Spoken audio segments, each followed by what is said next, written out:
날 때가 있고 자랄 때가 있고 꽃필 때가 있고 거둘 때가 있는 것을 우리가 볼 수 있게 되는 것이죠. 그래서 이 때를 위해서 하나님께서는 사계절을 우리 삶 가운데 주시지 않았습니까? 그래서 계절이 바뀔 때마다 이렇게 바뀌는구나, 이렇게 아름답구나, 이제는 이 모든 것들이 이루어질 때가 됐구나, 이런 것들을 이제 구분하고 분간하게 되는 것들을 우리가 보게 되는 것이죠.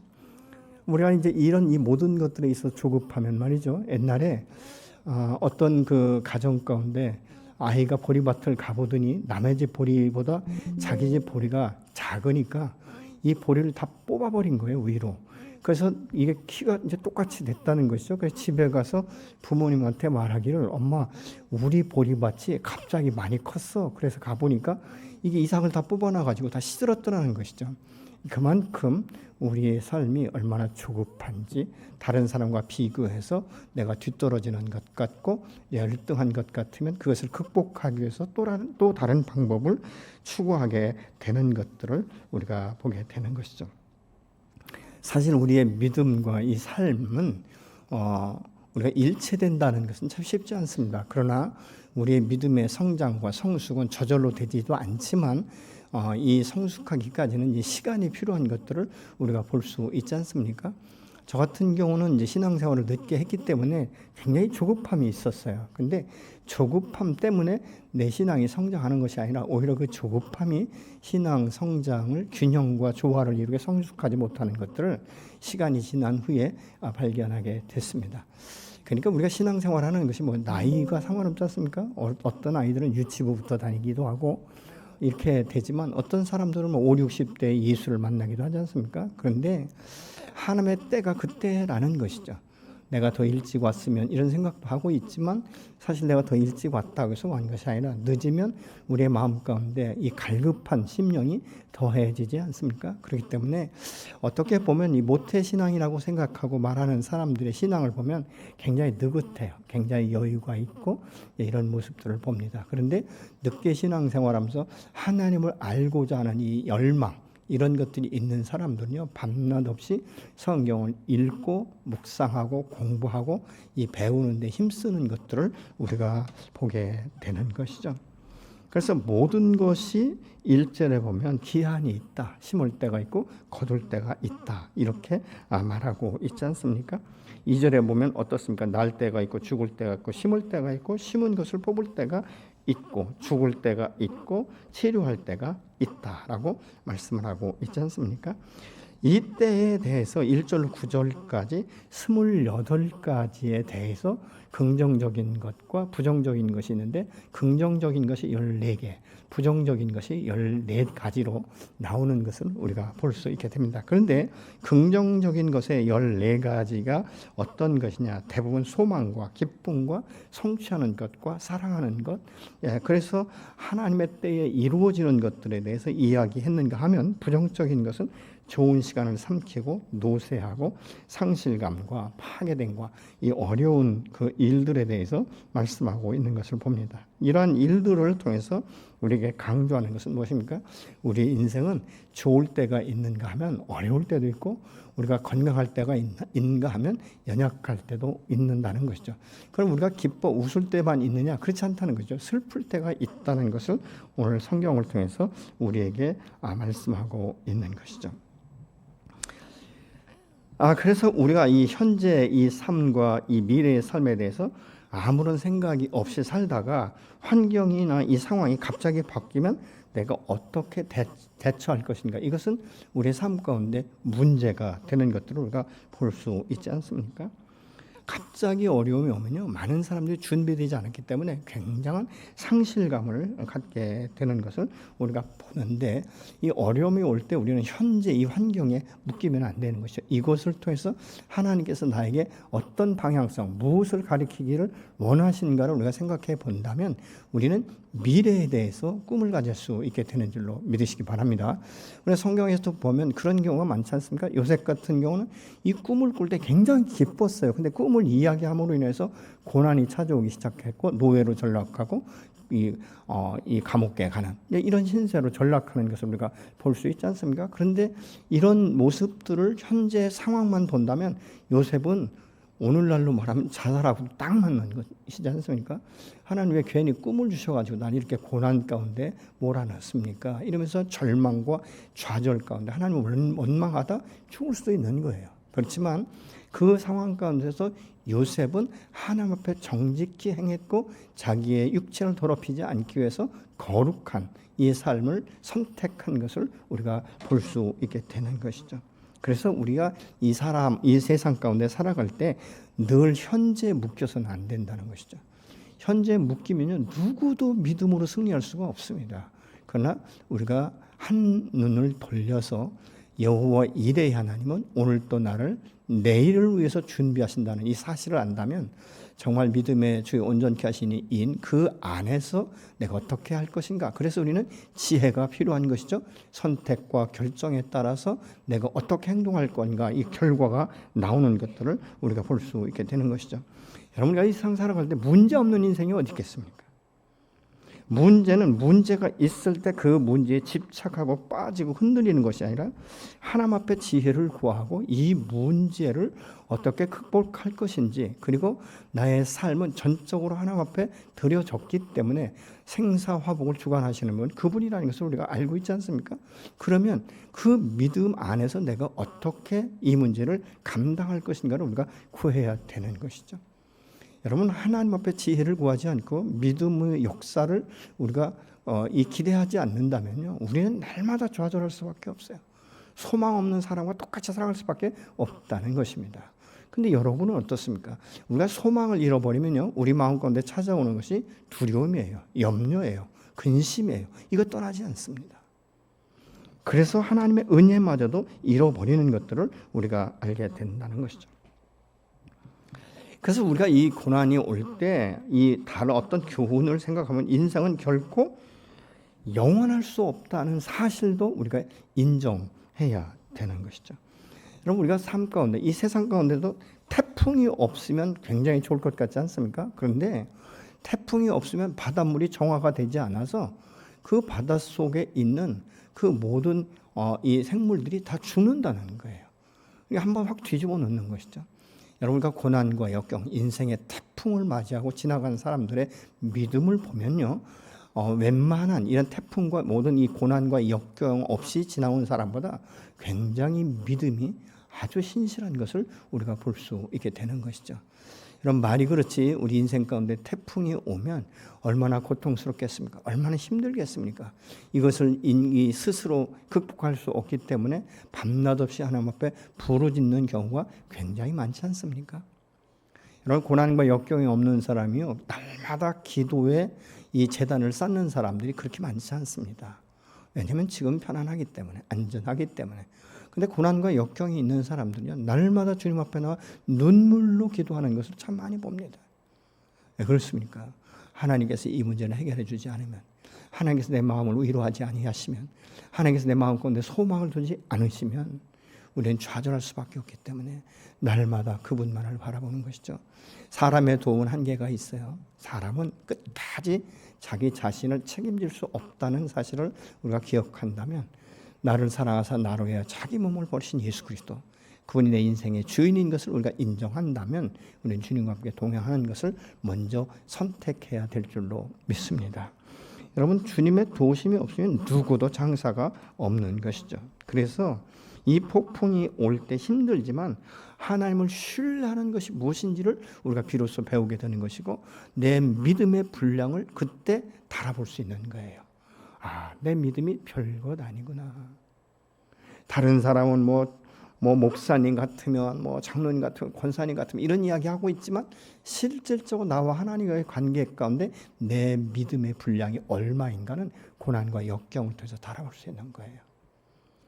부족한 것을 느끼는 것이 은혜요, 복인 줄로 믿으시기 바랍니다. 그렇기 때문에 우리가 평소엔 굉장히 믿음이 있고 하늘을 찌르는 것 같지만 절대 그렇지 않다는 것입니다. 옛날에 어떤 권사님이 말이죠. 막 사람들이 막 고난과 역경이 오면 하나님 믿는 사람이 소망 가운데 이겨야지 끝까지 끝 갖고 그러냐고 그러더래요. 근데 자기 집에 어느 날 불이 다 나버렸어요. 집이 다 타버렸어요. 사람들은 늘 그 권사님이 그렇게 얘기했기 때문에 권사님 하나님에 계시잖아요. 그랬더니 너도 불러봐라 이러더라는 거예요. 그러니까 평소에 다른 사람을 보고 판단하는 것이 아니라 내가 환난과 역경 가운데 나는 어떻게 반응할 것인가. 우리가 미리 체험할 수는 없지만 그것은 그 날마다의 삶 가운데 현재를 내가 어떻게 주님과 동행하고 있는가, 어떻게 내가 준비하고 있는가, 이런 것들이 사실은 그 결과론적으로 드러나게 되는 것들을 우리가 보게 되는 것이죠. 그래서 우리가 예수를 잘 믿으면요, 어떤 경향이냐면 희노애락을 다 경험할 수 있다는 거예요. 그러니까 기쁠 때는 막 박장대소하고 웃을 수 있어야 된다는 것이죠. 큰 소리로 웃고, 어떤 때는 너무 웃다 보면 막 숨이 멎을 것 같이 막 웃는 사람들도 있잖아요. 그게 행복이라는 거예요. 그러면 그 사람 날마다 웃어야 되냐? 아니요. 슬플 때는 통곡하고 애곡하면서 울어야 된다는 거예요. 그러니까 기쁨과 슬픔을 맛볼 수 있는 것이고 우리의 시간과 이 모든 경륜을 우리가 볼 수 있게 된다는 것이죠. 그렇기 때문에 이런 것들을 통해서 우리의 인생은 나이 먹는 것에 대해서 억울할 필요가 없다는 것이죠. 당연한 것 아니겠습니까? 나이가 먹으면 먹을수록 그 믿음의 경륜과 인생의 경륜을 통해서 다른 후배들에게 또 밑에 있는 제자들에게 또 자녀들에게 그 믿음의 경륜 가운데 하나님을 만난 것에 대해서 이야기할 수 있어야 되지 않겠습니까? 그러니까 사람은요 다 늙게 되어 있어요. 여러분 거울 보면서 막 실망하시는 분 혹시 안 계세요? 아이고 어머나 이거 보게 내 얼굴에 주름이 생겼네. 이거 어쩌지? 이래가지고 막 신경 쓰시는 분 계세요? 그거 아무리 돈 들여도요 때가 되면 또 그렇게 될 수밖에 없는 거예요. 그러니까 그런 거에 대해서 너무 연연하지 마시고 하나님께서 내가 이 믿음의 경륜을 이제 드러내기 시작하는구나 이런 마음을 가지면 우리가 훨씬 넉넉한 마음 가질 수 있지 않겠습니까? 여러분 세월 막을 수 없어요. 늙는 거 막을 수 없습니다. 그래서 마음은 청춘인데 몸이 안 따라주는 경우가 허다하게 많은 것들을 우리가 느끼지 않습니까? 근데 그것 때문에 절망할 필요가 없다는 것이죠. 벌써 내 나이가 이렇게 됐구나. 지금까지 지켜주신 것이 하나님의 은혜고 앞으로 남은 날들도 하나님께서 지켜주실 것이라는 이 믿음을 가지면 우리는 현재의 이 나이 먹은 것에 대해서 연연하지 않는다는 것이죠. 그러니까 하루하루를 기쁘게 살 수 있는 거예요. 근데 막 주름 생기고 뭐 한다고 막 신경 써보세요. 웃을 일이 없어요. 그렇잖아요. 제가 어느 땐가는 가보니까요. 웃는데 이렇게 붙들고 웃는 자매들이 가끔 있더라고요. 왜 그런가 봤어요. 왜 그러냐고 물어봤어요. 했더니 주름 생길까 봐 그런데요. 언제까지 그렇게 하실 것 같습니까? 오늘 11절에 보면 하나님의 모든 것을 지으시되 때를 따라 아름답게 하셨고 또 사람들에게 영혼을 사모하는 마음을 주셨네요. 그러나 하나님이 하시는 일의 시종을 사람으로 측정할 수 없게 하셨다 이렇게 말하겠는데 지으시되 이 말의 뜻은요 하나님의 모든 것을 행하셨다는 의미예요. 그러니까 이 원뜻을 다시 보면 하나님의 모든 것을 섭리하고 행하고 통치하신다 이런 뜻이 있어요. 그래서 이런 그 모든 것들을 하나님께서 지으셨다라고 말하고 있죠. 그래서 때를 따라 이 말은 1절 10절까지 말씀인데요. 이 때라는 단어가 반복되어서 나오지 않습니까? 특히 2절로 8절까지 인생의 때가 아주 하나하나 자세하게 구체적으로 기록되어 있는 것을 우리가 봅니다. 그러니까 모든 피조물은 다 날 때가 있고 죽을 때가 있다는 것이죠. 기한이 있다는 것을 지금 말씀하고 있는 것이죠. 하나님의 정하신 이 기한, 이 때는 아무도 바꿀 수가 없다는 거예요. 내 생각 같으면 지금 정하신 때를 변경시켜 주시면 굉장히 좋을 것 같지만 하나님이 변경하지 않으시면 변경될 수가 없다는 것을 우리가 볼 수 있게 되는 것이죠. 그러니까 하나님의 때 하나님이 원하지 않으시면 그냥 있는 모습 그대로 가질 수밖에 없다는 것입니다. 여기서 아름답게 하셨다 이 말은 하나님의 때를 따라 아름답게 하셨는데 이건 뷰티풀이 아니라는 것입니다. 그럼 무엇이냐? 적절하게 하셨다. 그때 가장 적절하게 하셨다 이런 의미를 갖고 있어요. 열왕기상 7장에 보면요 솔로몬이 자기의 왕궁을 짓는데 한 13년인가 14년 걸렸거든요. 근데 하나님의 성전을 건축할 때는 7년밖에 걸리지 않았어요. 그래서 이 성전을 건축할 때 여러분 우리가 건축하면 막 망치 소리 나고 막 이러지 않습니까? 요즘에도 보면 뭐 별소리 다 나잖아요. 그 쇠면을 갖다 부을 때도 뭐 여러 가지 기계를 사용하기 때문에 소리가 납니다. 근데 솔로몬이 성전을 건축할 때는 그 성전을 건축하면서 망치 소리도 돌을 이렇게 다듬는 쪼개는 소리도 나지 않았다는 거예요. 그만큼 조용하면서도 7년밖에 걸리지 않았다라고 말합니다. 그래서 열왕기상 6장 7절을 같이 보시겠습니다. 이 성전을 건축할 때 돌을 그 뜨는 곳에서 다듬고 가져다가 건축하였으므로 건축하는 동안에 성전 속에서는 방망이나 도끼나 모든 철연장 소리가 들리지 아니하였으며 이렇게 말씀하고 있어요. 이 말은 무슨 말이냐면요, 설계 도면에 의해서 돌을 뜨는 곳에서 돌을 다 다듬었다는 거예요. 그러니까 구멍을 뚫을 땐 다 구멍을 뚫고, 나무도 마찬가지죠. 나무도 다 자로 재고, 뭐 요즘 말로 하면 대패로 밀고 정확한 위치에 그 모든 강목과 모든 기둥과 모든 것들을 다 깎았기 때문에 성전을 건축할 때는 와서 맞추기만 하면 됐다는 거예요. 요즘에 모든 것들을 조립하듯이 그렇게 다 이렇게 분리되어 있기 때문에, 그러니까 설계 도면대로 하니까 그렇게 되었다라고 말합니다. 짧은 시간이지만 소리 나지 않게 건축을 했다라고 말하고 있는 것이죠. 이 전도서에서 하나님이 모든 것을 때에 따라 아름답게 하셨기 때문인데, 이 아름답다는 또 다른 의미는 적절하게 하셨다, 정확하게 그 위치에 놓았다는 것이죠. 그렇기 때문에 성전을 건축하기 위해서 모든 설계 도면대로 다 다듬었기 때문에 그 위치에 갖다 정확하게 놓기만 하면 하나의 그것이 기둥이 되기도 하고, 이렇게 그 작은 어떤 그 석가래가 되기도 하고, 이렇게 만들어졌다는 거예요. 그래서 그 모든 것들이 완성될 때 아무 소리도 나지 않았다라고 말하고 있습니다. 때로는 우리가 오늘날 믿음의 공동체 안에서도 보면 참 이 인간관계가 어렵지 않습니까? 저 사람만 없으면 그냥 교회가 다 조용할 텐데. 그런데 그렇지 않다는 거예요. 그 사람은 그 사람의 몫을 지금 하고 있다는 거예요. 그 사람이 잘하든 다른 사람에게 상처를 주든 그 사람의 몫이라는 거예요. 근데 이런 사람을 통해서 다른 건강한 또 다른 이 공동체 안에 있는 사람들이 그 사람을 어떻게 끌어안을 것인가, 그리고 어떻게 자신을 지킬 것인가, 이런 것들을 통해서 연합한다는 거예요. 옛날에 뭐 요즘엔 뭐 다 산수통이 있지만 옛날에는 말이죠, 부산이나 이런 그 바닷가에서 서울로 이 그 고기를 운송할 때는요, 그런 게 없으니까 쏠치 같은 걸 뒀다는 거예요. 가서 막 확 쏘게. 갖고 고기들이요 막 움직이지 않으면 이게 쏘니까, 그래서 막 활발하게 하다 보니까 죽지 않고 갔다는 거예요. 어떻게 보면 교회 안에 참 그 연약하거나 어떤 독특한 이런 성품을 가진 분들이 있다면 그분은 그분의 역할을 하고 있기 때문에 그것 때문에 우리가 시험에 들거나 그것 때문에 문제 삼을 필요가 없다라고 지금 말하고 있는 것이죠. 여러분, 아름다운 것이라는 것은 무엇입니까? 조화를 이룰 때 아름다운 거예요. 모두가 다 붕어빵터처럼 다 똑같다면 그렇지 않지 않습니까? 사람의 얼굴이 다 각각 다르기 때문에 아름다운 거예요. 그렇지 않습니까? 뭐 키도 일률적이고 얼굴도 똑같으면요, 그게 무슨 아름다움이겠습니까? 그건 기계로 찍어낸 것과 다를 바가 없는 것이죠. 서로 다르기 때문에 조화를 이룰 수 있는 것이고, 서로 다르기 때문에 좋은 성품과 또 그의 단점이 있고 그 단점을 내가 메꿔줄 수도 있고, 그래서 서로 연합하는 것, 조화를 이루는 것, 그거 아니겠습니까? 가정 가운데서 그래서 조화를 이룬 가정이 행복한 거예요.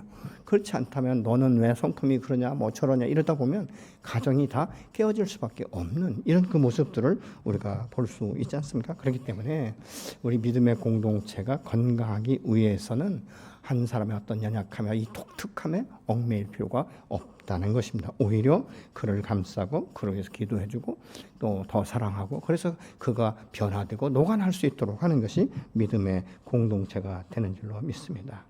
그래서 우리가 이 하나의 성전을 건축할 때 각각 기둥과 또 그 중간중간 사이에 어떤 연결고리, 이런 위치가 정확해야 되는 것처럼 교회 공동체가 건강한 공동체가 되려면 유기적으로 연대가 되어야 된다는 것이죠.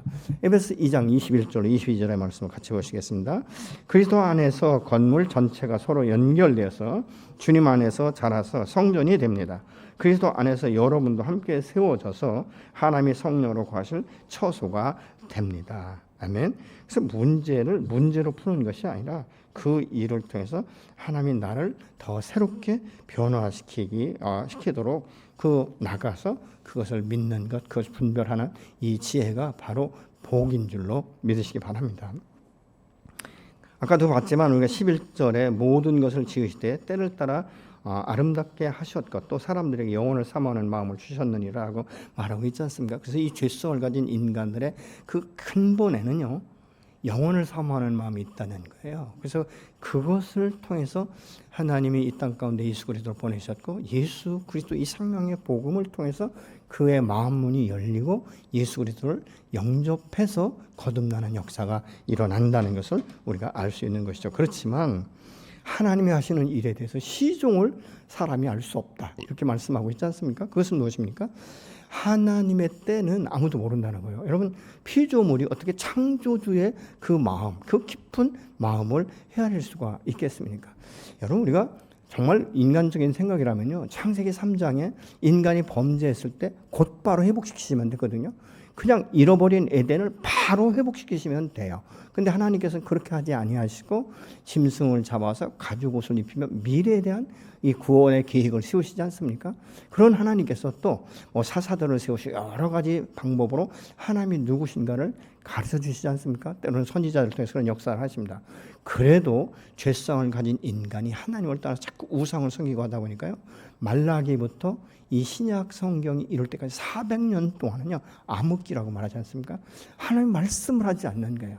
사람이 자기 속에 옳은 대로 행동을 하고 죄 가운데 빠져서 하나님을 저주하고 해도 하나님이 말씀하지 않는, 침묵의 시간이에요. 여러분, 우리가 오늘날 죄를 지어도 그것에 대해서 하나님이 책망하지 않는 것은요, 굉장히 무서운 거예요. 하나님이 침묵하시는 거예요. 그래? 네 맘대로 해봐, 이거거든요. 여러분, 부모가 자녀들에게 무관심하고 그래? 네 맘대로 살아봐, 이렇게 한다는 것은요, 굉장한 심판이에요. 근데 어떻습니까? 그 암흑기를 지나서 하나님의 때가 되니까 이 땅 가운데 말씀이 육신에 대해서 오신 예수 그리스도를 이 땅 가운데 보내셔서 성육신하게 하시지 않습니까? 그러면서부터 또 하나님께서 구약에 약속하셨던 말씀들을 예수께서 풀어서 설명해 주기도 하잖아요. 그 당신이 이 땅 가운데 오신 목적이 무엇인지를 제자들을 통해서 가르치기 시작하고, 이 제자들을 통해서 부활의 주님을 만나고 성령의 이 충만함을 입으니까 그냥 밖에 나가서 복음을 증거할 때 3,000명씩 5,000명씩 회개하는 이런 역사가 일어날 뿐만 아니라 순교도 두려워하지 않는 이 믿음의 사람들을 볼 수 있지 않습니까? 오늘날 북한의 지하교회 성도들은요, 참 부끄러운 얘기지만 우리들을 위해서 기도한다는 거예요. 왜? 믿음에서 너무 떠나 있기 때문에, 너무 이탈돼 있기 때문에 우리에서 기도한다는 거예요. 그 사람들은요, 생명 걸고 신앙생활 하는 거예요. 그렇지 않습니까? 근데 우리가 생각할 때 아이고 교회가 있을까? 아니요, 있다는 거예요. 여러분, 이런 그 모습들을 보면 하나님의 역사, 하나님의 때가 얼마나 소중한지를 우리가 알 수 있게 되는 것이죠. 한때 이 중국에 지하교회가 굉장히 성했습니다. 교회가 어딘지도 몰랐어요. 그런데 이제 한국에서 이 조선족들의 그 지하교회를 어떻게 연결해서 돈을 주고 교회를 세워주고 하다 보니까 이분들의 신앙의 본질이 변질되기 시작한 거예요. 그래서 전에는 그 지하교회에서 자기들의 생명을 걸고 이 복음을 증거하고 신앙생활하던 사람들이 다는 아니지만 계속적으로 이 물질적으로 풍요롭다 보니까 자꾸 이탈되는 이런 현상이 일어난다는 거예요. 그러면서 중국에서는 어떻습니까? 이제 삼자교회를 통해서 밖으로 다 드러나게 하잖아요. 그런데 지금도 여전히 삼자교회에 속하지 않은 지하교회의 성도들이 수없이 많다는 거예요. 세상에 물들지 않고 세상과 타협하지 않고 믿음을 지키는 이런 사람들이 부지기수로 지금 많다, 이렇게 말을 하고 있습니다. 오늘 한국은 어떻습니까? 모든 사람이 다 이탈된 것 아니지 않습니까? 지금도 여전히 이 땅 가운데 믿음, 이것에 대해서 보존하고 믿음으로 살고자 하면서 때로는 핍박과 고통과 연약함 가운데서 굽히지 않는 이런 믿음의 산 증인들이 있기 때문에 그래도 이 나라와 이 땅에 이 민족이 이만큼 믿음으로 지켜지고 세워지는 줄로 믿습니다. 여러분, 우리가 그렇기 때문에 이 하나님의 하시는 이 시종을 우리가 알 수 없다. 왜요? 우리가 하나님을 찾아가는 것이 아니라 하나님이 우리를 찾아오시기 때문에 그때를 아무도 모르는 거예요. 그리고 이 피조물인 우리가 창조주 하나님의 섭리, 하나님의 때, 하나님의 역사 이런 것들을 우리가 미리 예단할 수 없다는 것이죠. 그렇기 때문에 그것을 우리가 이해할 수가 없다. 그러나 하나님의 때가 되면 반드시 이루어진다는 것입니다. 하나님이 인간에게 주신 최고의 지혜와 축복은 하나님을 찾고 만나는 거예요. 왜요? 영혼을 사모하는 마음을 하나님이 주셨다라고 말씀하고 있지 않습니까? 그것이 영혼을 사모하는 마음인데 사람은 죄 가운데 있어도 영혼을 사모하는 마음이 있기 때문에 오늘날도 생명의 복음이 증거되고 전달되고 거듭나는 역사가 일어나게 되는 줄로 믿습니다. 이 모든 것들이 무엇입니까? 하나님의 섭리와 도심이에요. 성령의 도심이 없이는 누구도 하나님을 우리가 사랑한다는 고백도 할 수 없고 예수를 주라고 우리가 시인할 수도 없게 되는 것이죠. 여러분, 하나님을 만난 후에 이런 모든 것들이 이제 비로소 이해되기 시작하잖아요. 아, 그렇구나. 여러분, 하나님의 한 말씀이 풀어지면요, 우리 마음 가운데 얼마나 기쁜지 몰라요. 그렇지 않습니까? 어느 날인가 그냥 묵상하다가 갑자기 탁 그 말씀이 이제 떠오르면서 이해가 되기 시작하고 하나님 풀어주실 때가 있잖아요. 그렇지 않습니까? 어떤 때는 운전하고 가면서도 그 말씀이 풀어지면요, 그렇게 기쁠 수가 없어요. 너무너무 감사한 것이죠. 이런 그 부분들을 우리가 볼 수 있게 되는 것이죠. 12절에 사람이 사는 동안에 기뻐하며 선을 행하는 것보다 더 나은 것이 없는 줄을 내가 알았다라고 말하고 있습니다. 우리가 인간답게 살 수 있는 것은요, 하나님을 바로 인식하는 거예요. 하나님 그분이 누구신가를 우리가 아는 것, 이것보다 더 중요한 게 어디 있겠습니까? 그러면서 하나님께서 나에게 향하신 뜻이 무엇인지, 내가 어떻게 살기를 원하시는지 이것을 발견하면서 내가 현재 있는 곳에서 늘 지혜롭게 선택하고 세상의 뜻이 아니라 하나님의 뜻을 선택할 수 있도록, 분별할 수 있도록 우리는 오늘도 지혜를 구하면서 하나님 내게 믿음을 주십시오. 이것을 지켜 행할 수 있도록 도와주십시오 하는 기도가 저 여러분에게 있어야 될 줄로 믿습니다. 하나님 안에 선한 일이 무엇인가? 하나님 기쁘시게 하는 일을 하는 것, 그것이 바로 선한 일 아니겠습니까? 내가 하고 싶은 대로 하는 것이 아니라 하나님의 뜻에 내 자신을 맞추는 것, 그것이 하나님을 기쁘게 하는 삶인 것이죠. 그러면 뭐가 필요합니까? 하나님의 뜻을 알 수 있는 지혜가 필요하지 않습니까? 그래서 우리는 하나님의 뜻을 알 수 있도록 하나님의 지혜를 구하는 것이 저와 여러분의 해야 될 일이고 사명인 줄로 믿습니다. 우리가 기억해야 할 것은 하나님 오늘 또 우리와 함께 하시면서 그 섭리 가운데 승리하는 삶을 살 수 있도록 함께 하시고 지도하셨다는 사실이에요. 내가 그것을 느꼈든지 못 느꼈든지 하나님은 오늘 또 내 편이 되셔서 하루 종일 나와 함께 동행했다는 사실인 것이죠. 이것을 아는 자는 하나님의 은혜를 기억하는 것이고 은혜를 기억하는 자는 하나님께 감사할 수 있는 것 아니겠습니까? 내가 오늘 살아있는 것, 내가 오늘 예배당에 온 것, 이 모든 것들이 스스로 습관적으로 온 것 같지만 아니에요. 하나님께서 그 마음을 주신 것이죠. 그리고 이곳 가운데 인도하신 줄로 믿습니다. 왜요? 하나님의 말씀을 통해서 오늘 또 하시고자 하는 말씀이 있기 때문에 그런 것 아니겠습니까? 하나님은 날마다 오늘 또 당신 앞에 나아가서 간구하는 자들을 지도하시고 붙들고 계시고 임마누엘만 아니라 여호와 이레 하나님, 오늘을 오늘 되게 하시고 내일을 예비하시고 그리고 또 다음 날도 예비하시는 이 하나님과 함께 동행하는 것, 그것이 바로 하나님을 기쁘게 하는 것이고, 그래서 우리의 삶은 언젠가는 왔다가 언젠가는 가게 되기 때문에 그 가는 날까지 우리가 주님과 함께 동행하는, 그 주님과 함께 동역하는 이 삶이 바로 저와 여러분의 삶이요, 그것이 바로 축복의 삶인 줄로 믿습니다. 여러분, 오늘날 환란이 있습니까? 그러면 우리가 잊기 쉬운 게 뭔지 아십니까? 은혜를 잃어버리면 안 돼요. 은혜를 잃어버리면 하나님 앞에 감사할 수 없어요. 감사할 수 없다는 것은 무엇입니까?